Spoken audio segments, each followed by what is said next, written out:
शक नहीं है कि भारतीय जनता पार्टी को महाराष्ट्र में कई परेशानियों का सामना करना पड़ रहा है अभी भी, क्योंकि शिवसेना न झुकने का नाम ले रही है, न शरद पवार एनसीपी की जो प्रमुख है शिवसेना से अपना रास्ता अलग करने को तैयार है, चाहे कितने भी प्रयास बीजेपी की तरफ से की जाए। एमएनएस को लेकर जिस तरह से बीजेपी ने अपना कदम बढ़ाया, यानी कि देवेंद्र फडणवीस राज ठाकरे पर दाव खेलते नजर आए। शिवसेना को तोड़ने के लिए न सिर्फ राज ठाकरे बल्कि नवनीत राणा को भी आगे बढ़ाया गया।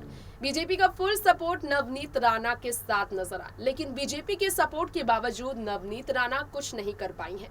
बीजेपी का सपोर्ट पाने के बावजूद ना तो बीजेपी में उनका स्वागत हुआ, ना ही बीजेपी से वो जुड़ी और ना ही बीजेपी से मोदी अमित शाह की जोड़ी नवनीत राणा को लेकर कोई ऐसा बड़ा फैसला ले पाई जो कि नवनीत की राजनीति को और भी चमकाने के लिए महाराष्ट्र में उनका साथ देवेंद्र से और बढ़ जाए।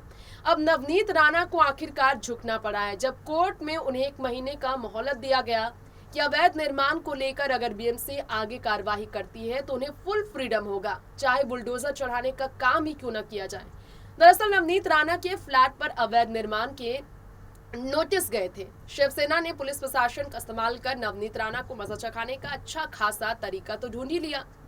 अब आखिरकार कोर्ट ने उस नोटिस को स्वीकार किया और इसके बाद कोर्ट ने अगला नोटिस नवनीत राणा को भेजा। अभी तक बीएमसी की तरफ से 2 नोटिस मिले। कोर्ट ने उनसे कहा है कि या तो आप नियमित करा ले अपने फ्लैट को, या फिर बीएमसी जो करेगी उसे स्वीकार करे, चाहे वो उनके घर को उजाड़ दे, तब कोई नहीं रोक सकता है।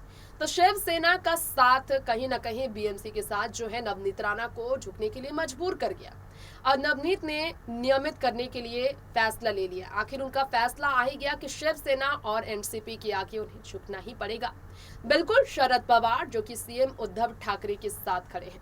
लगातार कहा जा रहा था कि बीजेपी की तरफ झुकाव शरद पवार का बढ़ रहा है, लेकिन जिस तरह से कांग्रेस के साथ शरद पवार का और उनकी पार्टी का खींचातान बना, शरद पवार और सोनिया के बीच दूरियां बढ़ती ही चली गई। एनसीपी कार्यकर्ताओं और कांग्रेस के नेताओं के बीच तमाम तरह से तकरार सामने आए।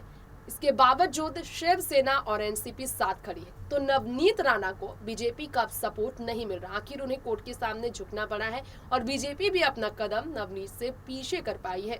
अब कैसे देवेंद्र जो है नवनीत के बारे में बात करने से बच रहे हैं, सारी बातें जानने के लिए आप सभी को देखनी पड़ेगी ये स्पेशल रिपोर्ट। तो इंतजार किस बात का, जानते हैं महाराष्ट्र में किस तरह की स्थिति है, नवनीत बीजेपी के संबंध किस तरह के, देखिए रिपोर्ट।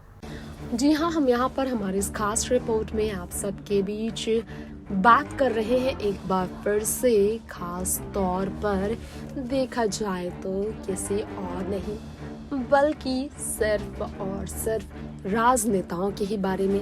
जैसा कि हमने आपको बताया, नवनीत कौर के बारे में हम आपको जानकारी देने वाले थे। नवनीत कौर के बारे में जो जानकारियां हैं जरा ये जान लीजिए। बीजेपी ने नवनीत का साथ कितना दिया होगा, कितना वो देना चाहती थी, ये तो आपने सुना ही है कि कितना साथ वो बीजेपी का चाहती थी। वो साथ उन्हें पूरी तरह से नहीं मिला क्योंकि वो झुक गई है सबके सामने। अब ऐसे में देखा जाए तो बीएमसी से आए नोटिस के बाद नवनीत काफी डरी है, हार मान चुकी है। अब आपको बता दें, सिविल कोर्ट के फैसले से डरी, कहीं ना कहीं पुलिस प्रशासन से मिली धमकियों से वो डरी कि बीएमसी उनका घर उजाड़ कर रहेगी। तो एप्लीकेशन सिविल कोर्ट से राणा दंपति तक पहुंचा कि उन्हें 1 महीने का समय दिया जाता है, या तो वो नियमित कर ले अपने फ्लैट को, वरना अवैध निर्माण की वजह से बीएमसी उनके घर को उजेड़ेगी तो वो कुछ नहीं कर सकती है। तो बीएमसी जो कि शिवसेना सरकार के अंदर आती है, सीएम उद्धव ठाकरे के अंदर आती है। अब बताया जा रहा है कि बिल्कुल नवनीत राणा जो है बीजेपी में अब शामिल नहीं होगी, क्योंकि बीजेपी ने उनका सपोर्ट किया जरूर है, लेकिन बीजेपी उन्हें अपनी पार्टी में शामिल नहीं करना चाहती है क्योंकि वो बीएमसी के मामले में दखल नहीं कर रही है, नवनीत के लिए आवाज नहीं उठा रही। नवनीत ने भी कोर्ट के सामने हार मान ली है। तो आप ये जान लीजिए कि किस प्रकार से मातोश्री के बाहर हनुमान चालीसा करने के बात करने वाली नवनीत को राजद्रोह के आरोप में जब जेल में बंद रहना पड़ा। सीएम उद्धव ठाकरे की निजी आवास मातोश्री को लेकर उनका इस तरह से हंगामा करना उद्धव ठाकरे को दिल से बहुत तकलीफ दे चुका है। जमानत पे नवनीत राणा बाहर है, लेकिन पुलिस द्वारा जो आरोप उन पर राजद्रोह के लगे थे वो गलत साबित हुए थे, जिसके कारण उन्होंने आवाज उठाई। सरकार गिराने वाली साजिश भी नजर आई, ये बताया गया। हिंसक उन्होंने बात की, ये भी कहा गया। तो वैसे में आप सबको बता दें कि नवनीत जो खूब रोती भी नजर आई थी, नवनीत राणा जो काफी तकलीफ में नजर आई है, अब जो है वो बिल्कुल चुप है।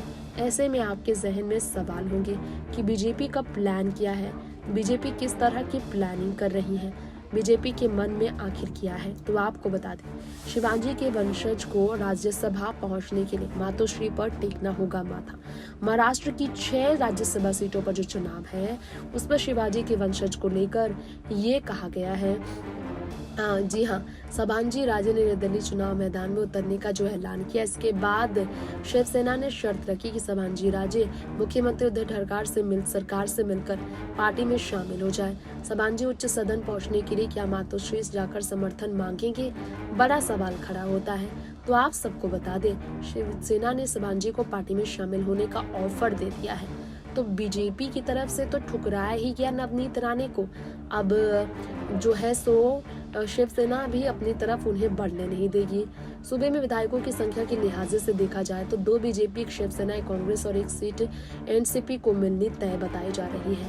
कहीं ना कहीं एक बीजेपी के आगे शिवसेना, एनसीपी और कांग्रेस भारी पड़ रही है, क्योंकि शिवसेना, एनसीपी और कांग्रेस एक साथ खड़ी है। तो यहाँ पर आप देखिए, बीजेपी कहीं ना कहीं नवनीत राणा के बाद उद्धव और शरद पवार के आगे तो झुक ही गई है। तो वहीं आपको बता दें, ये भी बताया जा रहा है कि शिवसेना अपने दूसरे उम्मीदवार को उतारने के लिए तैयारी में है और संजय राउत ने भी कहा राज्यसभा के लिए पार्टी 2 उम्मीदवार उतारेगी। तो सवाल खड़ा होता है, वो दो उम्मीदवार कौन होंगे? और शरद पवार ने पहले ही कह दिया है कि वो पहले अपनी पार्टी को आगे करेंगे, फिर शिवसेना की पार्टी को, जिसके कारण भाजपा भी परेशान है। नेक्स्ट 9 न्यूज़ से तृप्ति की रिपोर्ट। तो आप सब ने जाना कि नवनीत राणा जो फिलहाल शिवसेना सरकार के इस खेल के आगे आखिरकार हार मान चुकी है और उन्हें नियमित कराने के अलावा फिलहाल कोई और रास्ता दिखाई नहीं दे रहा। राणा दंपति को झुकना ही पड़ा है, क्योंकि बीजेपी बीएमसी के खिलाफ आवाज नहीं उठा सकती है महाराष्ट्र में। देवेंद्र फडणवीस जरूर राज ठाकरे के साथ खड़े हो इनडायरेक्टली, लेकिन राज ठाकरे वो नेता है जो कि अभी तक नवनीत राणा के साथ मिलकर बीएमसी के खिलाफ, उद्धव ठाकरे के खिलाफ आवाज नहीं उठाते नजर आए। तो यह स्थिति है महाराष्ट्र में सियासत की, जहां अगले साल 2023 में विधानसभा चुनाव होने वाला है। फिलहाल वक्त हो गया है आप सबसे इजाजत लेने का। बाकी तमाम खबरों के लिए देखते रहे नेक्स्ट 9 न्यूज। नमस्कार।